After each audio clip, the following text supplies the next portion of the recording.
What's going on, guys? The Guess the Move contest is now officially over, and we have the winners. So this video, I'm going to be actually just showing you the winners. I'm not going to go through all the positions because I kind of have seen that the interest in Guess the Move has been dwindling, and it's really not that interesting for a lot of people. So, but I know some of you, were interested in it and competed in it. So I do want to show who the winners are. But this is going to be a quick video. But here we go. I'm going to bring over the spreadsheet, and there you have it. I've actually already emailed all of the winners. I've heard back from most of them.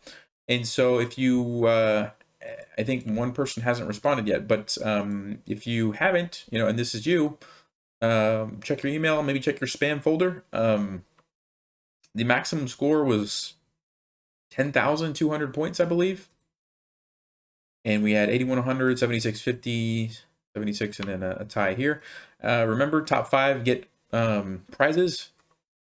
Pit Wolf is going to get a triple weighted set, a digital clock, a case, notation pads, and 3 books that I'll choose.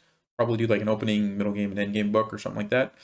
And then Pengui is going to get a triple weighted set, digital clock, and case, just minus the books. And then these 3 guys are going to get a triple weighted set and case. And so I've already kind of reached out and asked for the details, shipping details, and I'll ship that to you guys for participating. So it's like $300 worth of stuff. So hope you guys appreciate that. I probably won't be doing another Guess the Move right now because it was pretty random. And I think a lot of people didn't like that. And I understand, as a chess player, it's like, we don't want to just guess. We want to like figure something out.